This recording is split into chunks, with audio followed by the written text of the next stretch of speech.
Welcome to this session. അപ്പോൾ ഇന്നത്തെ സെഷനിൽ നമ്മൾക്ക് നോക്കാനുള്ളത്, നമ്മൾക്ക് പഠിക്കാനുള്ള കൺസെപ്റ്റ് ഏതാണെന്ന് വെച്ച് കഴിഞ്ഞാൽ ഔട്ട് ബ്രീഡിങ് ഡിവൈസസ്.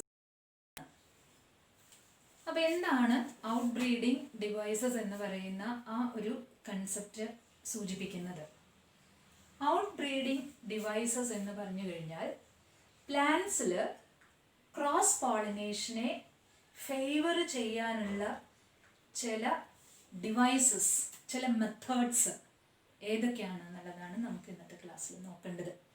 അപ്പോൾ അതിന് മുമ്പായിട്ട് നിങ്ങൾ കഴിഞ്ഞ ക്ലാസ്സുകളിലായിട്ട് സെൽഫ് പോളിനേഷൻ ഓട്ടോഗ്യാമി ആണ് എന്നും ക്രോസ് പോളിനേഷൻ സീനോഗ്യാമി ആണ് എന്നും പിന്നെ ഈ പോളിനേറ്റിംഗ് ഏജൻസ് ഇപ്പോൾ വാട്ടർ ഉണ്ട്, വിൻഡ് ഉണ്ട്, ഇൻസെക്ട്സ് ഉണ്ട്, അതിൻ്റെയൊക്കെ ടെക്നിക്കൽ ടേംസും കാര്യങ്ങളും ഒക്കെ നിങ്ങൾ പഠിച്ചു കഴിഞ്ഞു അല്ലേ? അപ്പോൾ സ്വാഭാവികമായിട്ട് പ്ലാന്റ്സിൽ പലപ്പോഴും ഫേവർ ചെയ്യുന്നത്, നേച്ചർ തന്നെ, പ്രകൃതി തന്നെ ഫേവർ ചെയ്യുന്നത് ഏത് ടൈപ്പ് പോളിനേഷൻ ആണ്? ക്രോസ് പോളിനേഷൻ ആണ്. സെൽഫ് പോളിനേഷൻ നടക്കാം ചില ഫ്ലവേഴ്സിൽ നിർബന്ധമായിട്ടും. അതായത് ഇപ്പോൾ ക്ലോസ്ഡ് ഫ്ലവേഴ്സ് ഒക്കെ ആണെന്നുണ്ടെങ്കിൽ ക്ലീസ്റ്റോഗ്യാമസ്, കാസ്മോഗ്യാമസ് ഫ്ലവേഴ്സിനെ പറ്റി നിങ്ങൾ പഠിച്ചിട്ടുണ്ട്. അതിൽ ക്ലോസ്ഡ് ഫ്ലവേഴ്സിൽ എപ്പോഴും നടക്കുന്നത് ഏത് ടൈപ്പ് പോളിനേഷനേ നടക്കുള്ളൂ? ഏത് ടൈപ്പ് പോളിനേഷനാണ് നടക്കുക? സെൽഫ് പോളിനേഷൻ ആണോ ക്രോസ് പോളിനേഷൻ ആണോ? Self pollination. അപ്പം സെൽഫ് പോളിനേഷൻ നടക്കുന്ന പ്ലാന്റ്സ് ഉണ്ട്, പക്ഷേ ക്രോസ് പോളിനേഷനാണ് പലപ്പോഴും ഫേവർ ചെയ്യുന്നത്. കാരണം എന്തുകൊണ്ടാണെന്ന് വെച്ച് കഴിഞ്ഞാൽ അതിൽ ഡോമിനൻ്റ് ആയിട്ടുള്ള ടൈപ്പ് ജീനുകൾ എക്സ്പ്രസ് ചെയ്യപ്പെടുകയും കുറച്ചും കൂടി സ്ട്രെങ്ത് ഉള്ള, അല്ലെങ്കിൽ കുറച്ചും കൂടി വിഗറായിട്ടുള്ള രീതിയിൽ, ശക്തിയുള്ള രീതിയിൽ, കുറച്ചും കൂടി വേരിയേഷൻ വരുന്ന രീതിയിലുള്ള ക്യാരക്ടേഴ്സ് പ്രകടമാക്കുന്നത് ഏത് പോളിനേഷനിലൂടെയാണ്? ക്രോസ് പോളിനേഷനിലൂടെയാണ്. അപ്പോൾ സെൽഫ് പോളിനേഷൻ എന്ന് പറയുമ്പോൾ എന്താണ് സെൽഫ് പോളിനേഷൻ നിങ്ങൾ പഠിച്ചിട്ടുള്ളത്? Transfer of pollen from a flower to the stigma of the same flower എന്നുള്ളതാണ് നിങ്ങൾ ഏത് പഠിച്ചിട്ടുള്ളത്? സെൽഫ് പോളിനേഷൻ പഠിച്ചിട്ടുള്ളത് അല്ലേ? അപ്പോൾ ആ സെൽഫ് പോളിനേഷന് നമുക്ക് വേറൊരു ടേമും കൂടി പറയാം. ഏതാണ് പറയുന്നത്? ഇൻബ്രീഡിങ് എന്ന് പറയുന്ന ഒരു ടേം പറയാം. അപ്പോൾ ക്രോസ് പോളിനേഷൻ നമ്മൾ വേറെ ഏത് ടേം പറയും? Out breeding. അപ്പോൾ ക്രോസ് പോളിനേഷൻ നടത്താനുള്ള പ്ലാന്റ്സിലുള്ള ഡിവൈസസ് എന്നുള്ളതാണ് എന്ത്? Out breeding devices. അപ്പോൾ നമ്മൾ സെൽഫ് പോളിനേഷനെ പറ്റി പറഞ്ഞു. അപ്പോൾ ഈ സെൽഫ് പോളിനേഷൻ കണ്ടിന്യൂസ് ആയിട്ട് ഒരു പ്ലാന്റിൽ അല്ലെങ്കിൽ ആ ഫ്ലവറിൽ നടക്കുമ്പോൾ അതിൻ്റെ ഒരു ഡിസഡ്വാൻറ്റേജ് എന്താണെന്ന് വെച്ച് കഴിഞ്ഞാൽ കുറച്ച് കഴിയുമ്പോഴത്തേക്കും ഓഫ് സ്പ്രിങ്സിലുള്ള ആ ഒരു ക്യാരക്ടറിന് ഒരു ഡിപ്രഷൻ ഉണ്ടാവാം എന്നുള്ളതാണ്. അപ്പോൾ ഡിപ്രഷൻ എന്നുള്ളത് കൊണ്ട് ഉദ്ദേശിക്കുന്നത് ഇവിടെ പ്ലാന്റ്സിൻ്റെ കേസിൽ ക്രോപ്പ് ഈൽഡ് കുറയും, അതേമാതിരി തന്നെ ഇമ്മ്യൂണിറ്റി പ്ലാന്റ്സിൻ്റെ കുറയും. എന്ന് വെച്ച് കഴിഞ്ഞാൽ അവർ ഡിസീസ് പ്രോൺ ആവും എന്നുള്ളതാണ്. വേഗം പ്രോൺ ടു ഡിസീസസ്, PRON, പെട്ടെന്ന് തന്നെ ഡിസീസസ് അവർ ബാധിക്കാവുന്ന രീതിയിലുള്ള ഒരു സ്വഭാവം അവർക്ക് ഉണ്ടാവാം. അപ്പോൾ ആ സ്വഭാവത്തിൽ ഒരു എന്താ പറയുക, ഒരു കോട്ടം വരാം, അതായത് ഒരു ഡിപ്രഷൻ ഉണ്ടാവാം ആ ഒരു ക്യാരക്ടറിൽ. നല്ല ഗുണങ്ങളായിരിക്കില്ല ചിലപ്പോൾ ഉണ്ടാവുക എന്നുള്ളതാണ്. ഏതുകൊണ്ട് വരാം? സെൽഫ് പോളിനേഷൻ കൊണ്ട് ഉണ്ടാവാവുന്ന ഒരു ഡിസഡ്വാൻറ്റേജ് ആണ് ഞാൻ പറഞ്ഞത്. അതായത് ഇൻബ്രീഡിങ് കൊണ്ട് ഉണ്ടാവാവുന്ന ഒരു ഡിസഡ്വാൻറ്റേജ്. അപ്പോൾ ഇൻബ്രീഡിങ് എന്ന് പറഞ്ഞു കഴിഞ്ഞാൽ റിലേറ്റഡ് ആയിട്ടുള്ള ഇൻഡിവിജ്വൽസിനെ തമ്മിൽ ക്രോസ് ചെയ്യുന്ന ഒരു രീതിയാണ് ഏത്? ഇൻബ്രീഡിങ്. ഓക്കെ. അപ്പോൾ ആ ഇൻബ്രീഡിങ് പ്ലാന്റ്സിലേക്ക് എത്തുമ്പോൾ നമ്മൾ എന്ത് പേര് പറയണമെന്ന് വെച്ച് കഴിഞ്ഞാൽ സെൽഫ് പോളിനേഷൻ എന്നാണ് പറയുക. ഇപ്പോൾ നമ്മൾ മനുഷ്യന്മാരുടെ കേസിൽ കസിൻസ് തമ്മിലുള്ള മാരേജ്, അത് ഇൻബ്രീഡിങ് ആണ്. അപ്പോൾ അങ്ങനെ ചെയ്യരുതെന്ന് ഡോക്ടേഴ്സ് പലപ്പോഴും പറയും. കാരണം അവരിൽ പലപ്പോഴും ഏകദേശം ഒരേ ടൈപ്പ് ജീനുകളാണ് വരിക. അപ്പോൾ അതിൽ തന്നെ റിസസീവ് ജീനുകൾ, ചില റിസസീവ് ജീനുകൾ പലപ്പോഴും ഹാംഫുൾ ആയിട്ടുള്ള, അല്ലെങ്കിൽ ചിലപ്പോൾ ഡിസീസ് വരുത്തുന്ന രീതിയിലുള്ള ജീനുകളായിരിക്കാം. അപ്പോൾ ഈ റിലേറ്റഡ് ആയിട്ടുള്ള ഇൻഡിവിജ്വൽസ് തമ്മിൽ മാരി ചെയ്യുമ്പോൾ ഓഫ് സ്പ്രിങ്സിലേക്കൊക്കെ എത്തുമ്പോഴത്തേക്കും ആ റിസസീവ് ജീനുകൾ ഒരുമിച്ച് വരാനുള്ള സാധ്യത ഇൻബ്രീഡിങ്ങിൽ കൂടുതലാണ് എന്നുള്ളതാണ്. അത് ഇപ്പം നിങ്ങൾക്കറിയാം, നിങ്ങൾ ടോളും ഡ്വാഫും പഠിച്ചിട്ടുണ്ടാവും ജെനറ്റിക്സിൽ. ടോള് ഡോമിനൻറ്റ് ക്യാരക്ടറും ഡ്വാഫ് ഒരു റിസസീവ് ആയിട്ടുള്ള ക്യാരക്ടറാണ്. ഇപ്പോൾ അതിൽ TT രണ്ടും ക്യാപിറ്റൽ T ആയിട്ട് വരുമ്പോൾ അത് ഏത് സ്വഭാവം എക്സ്പ്രസ് ചെയ്യും? ടോൾ. അത് ഡോമിനൻറ്റ് ക്യാരക്ടറാണ്. ഇനി അതേമാതിരി തന്നെ ഇത് ഹെട്രോസൈഗസ് ആയിട്ടുള്ള നേച്ചറാണ്. ഹെട്രോസൈഗസ് എന്ന് പറഞ്ഞു കഴിഞ്ഞാൽ അതിൽ വരുന്ന ഒരു അലീല് ക്യാപിറ്റൽ ടിയും മറ്റേ അലീല് സ്മോൾ ടി കൊണ്ട് റെപ്രസെന്റ് ചെയ്തിരിക്കുകയാണ്. അപ്പൊ ഇങ്ങനെ വന്നു കഴിഞ്ഞാലും ഇതിൽ ഡോമിനന്റ് ആയിട്ടുള്ള നേച്ചർ ഏതാണ്? ടോളാണ്. അതാണ് ആ ക്യാരക്ടർ റെപ്രസെന്റ് ചെയ്യുക. പക്ഷേ രണ്ടും സ്മോൾ ടി ആണ് വരുന്നത് എന്നുണ്ടെങ്കിൽ അത് റിസസീവ് നേച്ചർ ഉള്ളതാണ്, അല്ലെങ്കിൽ റിസസീവ് ആയിട്ടുള്ള അലീലാണ്. അങ്ങനെയുള്ള രണ്ട് റിസസീവ് അലീൽ ഒരുമിച്ച് വരുമ്പോൾ അത് ആ റിസസീവ് ക്യാരക്ടറാണ് എക്സ്പ്രസ് ചെയ്യുക, ഡ്വാർഫ് നേച്ചർ. അപ്പം അതേമാതിരി ഈ റിലേറ്റഡ് ഇൻഡിവിജ്വൽസ് തമ്മിൽ മാരി ചെയ്യുമ്പോൾ പലപ്പോഴും റിസസീവ് ആയിട്ടുള്ള അലീലുകൾ ഒരുമിച്ച് വരികയും റിസസീവ് ആയിട്ടുള്ള അലീലുകൾ ഡിസീസ് എക്സ്പ്രസ് ചെയ്യുന്നതാണ് എന്നുണ്ടെങ്കിൽ ആ ഡിസീസ്ഡ് കണ്ടീഷൻ ഓഫ് സ്പ്രിങ്സിൽ എക്സ്പ്രസ് ചെയ്യാനുള്ള ഒരു സിറ്റുവേഷൻ അവിടെ ഉണ്ടാവും. അപ്പം അങ്ങനെ വരുമ്പോൾ ഓഫ് സ്പ്രിങ്സിന് അത് വളരെ ദോഷമാണ്, സന്താനങ്ങൾക്ക് അത് കുറച്ച് ദോഷമാണ് എന്നുള്ളതാണ്. അപ്പം ആ ക്യാരക്ടറിൽ ചെറിയൊരു മാറ്റം വരികയാണ്. അപ്പം ഇൻബ്രീഡിങ് ഡിപ്രഷൻ എന്നാണ് ആ വാക്കുകൊണ്ട് ഉദ്ദേശിക്കുന്നത്. അപ്പോൾ what is inbreeding depression? Loss of vigour due to inbreeding, അല്ലെങ്കിൽ loss of fertility due to inbreeding is called inbreeding depression. Okay, അപ്പോൾ കണ്ടിന്യൂസ് ആയിട്ട് സെൽഫ് പോളിനേഷൻ നടക്കുമ്പോൾ അത് എന്ത് കൊണ്ടുവരും? ഇൻബ്രീഡിങ് ഡിപ്രഷൻ കൊണ്ടുവരും. അപ്പോൾ ആ ഇൻബ്രീഡിങ് ഡിപ്രഷൻ ഒഴിവാക്കാനായിട്ടാണ് പലപ്പോഴും പ്ലാന്റ്സിൽ ഏത് ഫേവർ ചെയ്യുന്നത്? ക്രോസ് പോളിനേഷൻ ഫേവർ ചെയ്യുന്നത്. അപ്പോൾ ടു എൻകറേജ് ക്രോസ് പോളിനേഷനെ എൻകറേജ് ചെയ്യാനും അതോടൊപ്പം തന്നെ സെൽഫ് പോളിനേഷനെ ഡിസ്കറേജ് ചെയ്യുക, ഒന്ന് കുറയ്ക്കുക, അതിന് വേണ്ടിയിട്ടാണ് ഫ്ലവറിംഗ് പ്ലാന്റ്സ് എന്ത് ഡെവലപ്പ് ചെയ്തിട്ടുള്ളത്? ഔട്ട് ബ്രീഡിങ് ഡിവൈസസ് ഡെവലപ്പ് ചെയ്തിട്ടുള്ളത്. അപ്പോൾ നമുക്ക് ഏതൊക്കെയാണ് ആ ഔട്ട് ബ്രീഡിങ് ഡിവൈസസ് പ്ലാന്റ്സിൽ വരുന്നത് എന്നുള്ളത് നമുക്ക് നോക്കാം. Okay, first out breeding devices ഏതാണെന്ന് നമുക്ക് നോക്കാം. Release of pollen and receptivity of stigma are not synchronised. അപ്പോൾ ആദ്യത്തെ ഔട്ട് ബ്രീഡിങ് ഡിവൈസ് എന്ന് പറയുന്നത് പ്ലാന്റ്സിലുള്ളത് ഏതാണ്? Release of pollen and receptivity of stigma are not synchronised.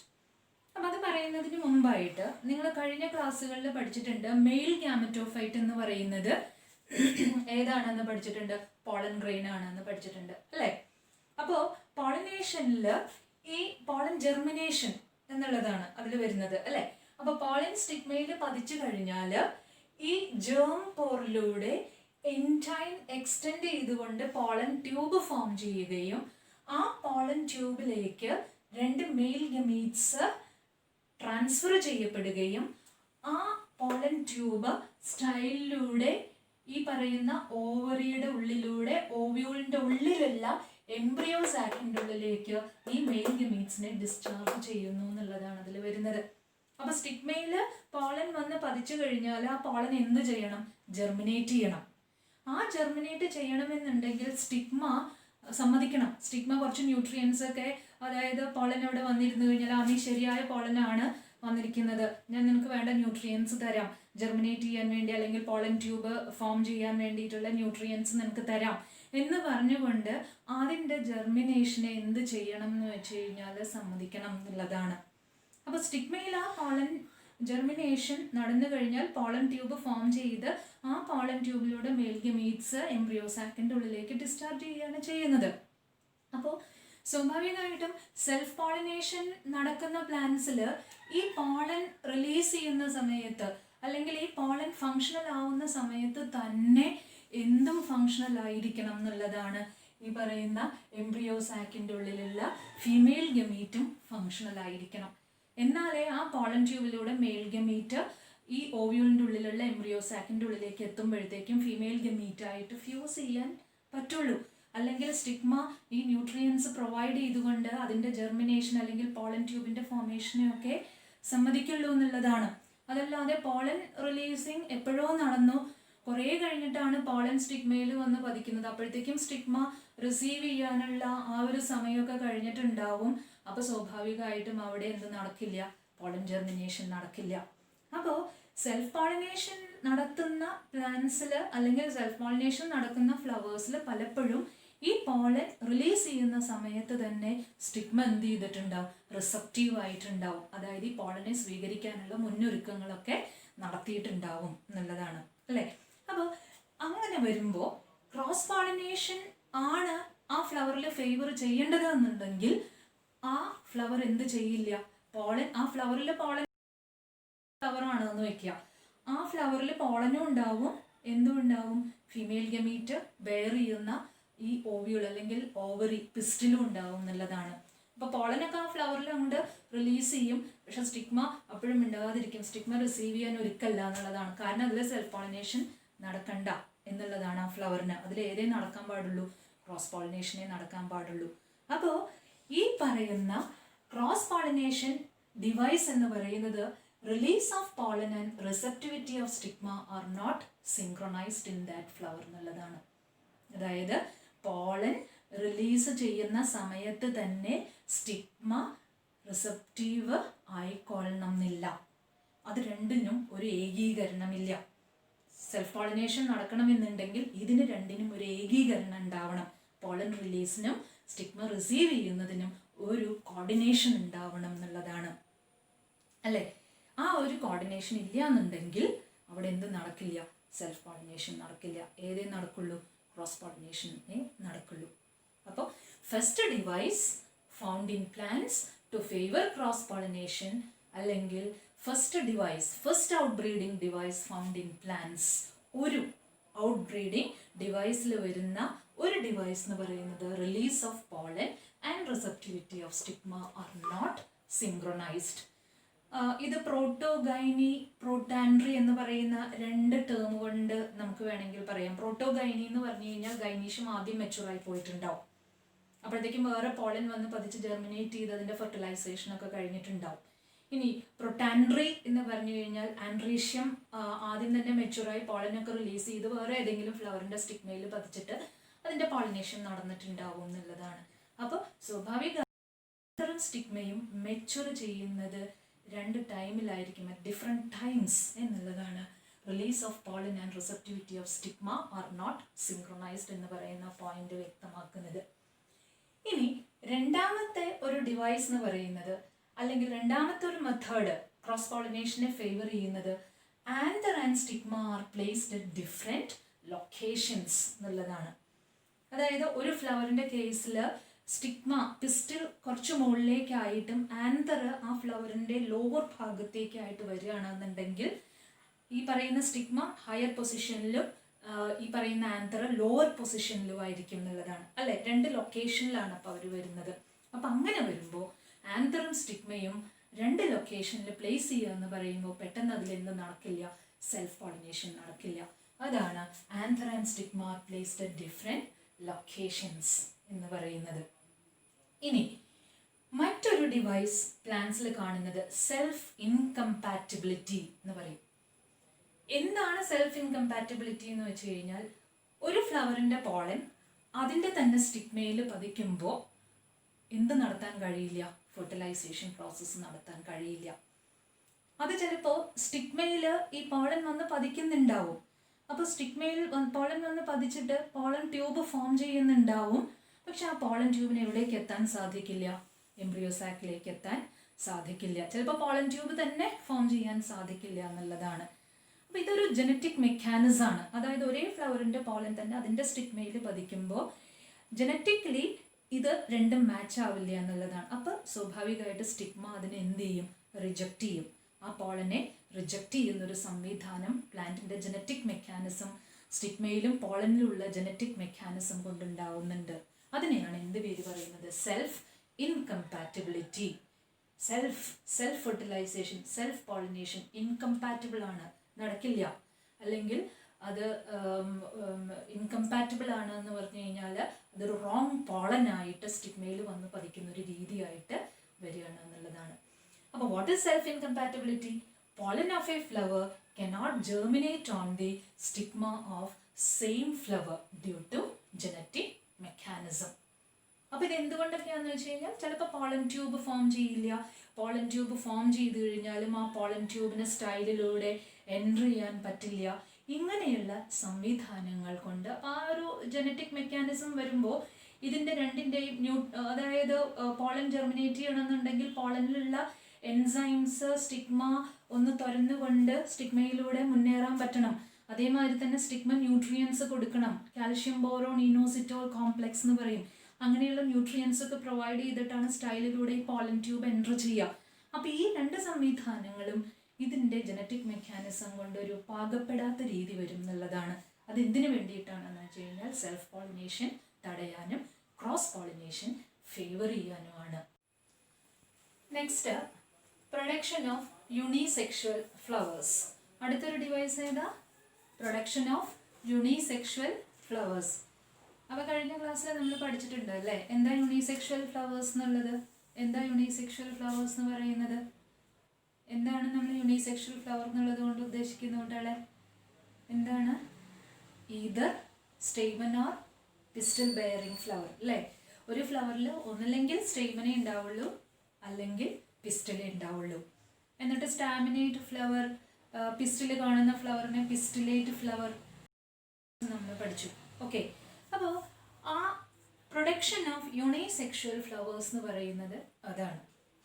Either the flower bears androecium or the flower bears gynoecium. അപ്പോൾ അങ്ങനെ unisexual flowers bear ചെയ്യുമ്പോൾ, അല്ലെങ്കിൽ അങ്ങനെയുള്ള യൂണിസെക്ഷൽ ഫ്ലവേഴ്സ് ഉണ്ടാവുമ്പോൾ അത് ഏതിനെയാണ് പ്രിവെൻറ്റ് ചെയ്യുക? സെൽഫ് പോളിനേഷനെ പ്രിവെൻറ്റ് ചെയ്യും അല്ലേ? അതിലേതേ നടക്കുള്ളൂ? ക്രോസ് പോളിനേഷനെ നടക്കുള്ളൂ.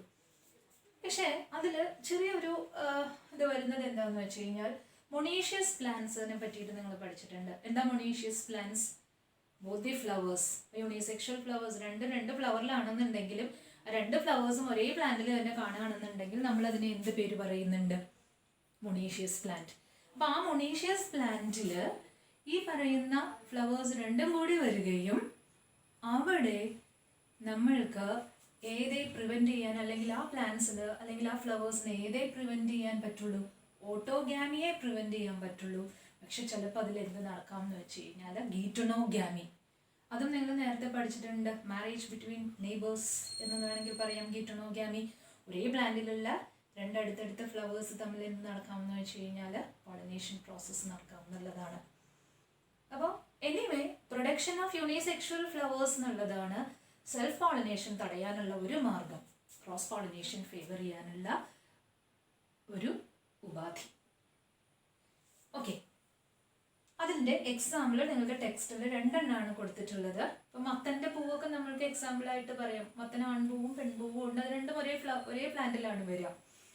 പക്ഷെ ഇവിടെ മെയ്സും കാസ്റ്ററും ആണ് നിങ്ങളുടെ ടെക്സ്റ്റിൽ എക്സാമ്പിൾ കൊടുത്തിട്ടുള്ളത്. മെയ്സ് ചോളാണെന്നറിയാം. കാസ്റ്റർ എന്ന് പറയുന്നത് നമ്മളുടെ ആവണക്കെണ്ണ, അത് കിട്ടുന്ന പ്ലാന്റിനെയാണ് നമ്മൾ എന്ത് പേര് പറയുന്നത്? കാസ്റ്റർ എന്ന് പറയുന്നത്. ഇനി ലാസ്റ്റ് ഡിവൈസ് എന്ന് പറയുന്നത് ഡയേഷ്യസ് കണ്ടീഷൻ ആണ്. ഡയേഷ്യസ് കണ്ടീഷനും നിങ്ങൾ പഠിച്ചു കഴിഞ്ഞതാണ്. ഡയേഷ്യസ് കണ്ടീഷൻ്റെ കേസിൽ മെയിൽ ഫ്ലവർ വേറെ പ്ലാന്റിലായിരിക്കും, ഫീമെയിൽ ഫ്ലവർ വേറെ പ്ലാന്റിലായിരിക്കും. അങ്ങനെ വരുമ്പോൾ അവിടെ ബോത്ത് ഓട്ടോഗ്യാമിയും ഗീറ്റണോഗ്യാമിയും പ്രിവെൻറ്റ് ചെയ്യുകയും ചെയ്യും. അതോടൊപ്പം ക്രോസ് പോളിനേഷൻ നടക്കാനുള്ള ഏറ്റവും നല്ല ഒരു രീതി എന്ന് പറയുന്നത് ഏതിൽ വരുന്നുണ്ട്? ഡയേഷ്യസ് കണ്ടീഷനിൽ വരുന്നുണ്ട്. അപ്പം നമ്മൾ പഠിച്ചത് ഒരു 5 പോയിന്റ് ആയിട്ടാണ് ഇന്ന് outbreeding devices. First point ഏതായിരുന്നു? Stigma receptivity and pollen release synchronised. Either stigma matures first or pollen release occurs first എന്നുള്ളതാണ്. ഇനി രണ്ടാമത്തെ പോയിന്റ് പഠിച്ചത് ഏതായിരുന്നു? Anther and stigma are placed at different positions or locations എന്നുള്ളത് പഠിച്ചു. മൂന്നാമത്തെ point എന്താണ്? Self incompatibility. നാലാമത്തെ ഒരു ഡിവൈസ് ഏതായിട്ടാണ് പഠിച്ചത്? Production of unisexual flowers. അഞ്ചാമത്തെ ഡിവൈസ് ഏതായിട്ടാണ് പഠിച്ചത്? Dioecious condition. അപ്പം ഇങ്ങനെ ഉള്ള ചില മെക്കാനിസംസ് നേച്ചറിൽ, പ്രകൃതിയിൽ, ഫ്ലവറിൽ തന്നെ ഉണ്ട് എന്നുള്ളതാണ്. ആ വേരിയേഷൻ എന്ന് പറയുന്നത് നല്ല രീതിയിൽ കൊണ്ടുവരാനും നല്ല ക്യാരക്ടേഴ്സ് കിട്ടാനുമുള്ള ഒരു കണ്ടീഷൻ പ്രകൃതിയിൽ, ഫ്ലവേഴ്സിൽ തന്നെ വരുന്നുണ്ട്. അതിനെയാണ് എന്ത് പേര് പറയുന്നത്? Out breeding devices. അപ്പോൾ ചിലപ്പോൾ ക്വസ്റ്റ്യൻ നിങ്ങളോട് ചോദിക്കാം, out breeding devices in plants, അല്ലെങ്കിൽ list some cross pollination devices in plants, അല്ലെങ്കിൽ explain about cross pollination devices in plants, അല്ലെങ്കിൽ ചിലപ്പോൾ ചോദിക്കാം എക്സ്പ്ലെയിൻ അല്ലെങ്കിൽ list some devices to discourage self pollination and encourage cross pollination in plants. ഈ 3 രീതിയിൽ ചോദിച്ചു കഴിഞ്ഞാലും ഈ 5 പോയിന്റ്സ് ആണ് നിങ്ങളിതിന് ആൻസർ ആയിട്ട് ചെയ്യേണ്ടത്. ഓക്കെ, അപ്പോൾ ഇന്നത്തെ ക്ലാസ് നമ്മൾക്ക് ഈ സെഷനിൽ നിർത്താം. അടുത്ത ഒരു കൺസെപ്റ്റായിട്ട് നമുക്ക് അടുത്ത ക്ലാസ്സിൽ കാണാം. Thank you.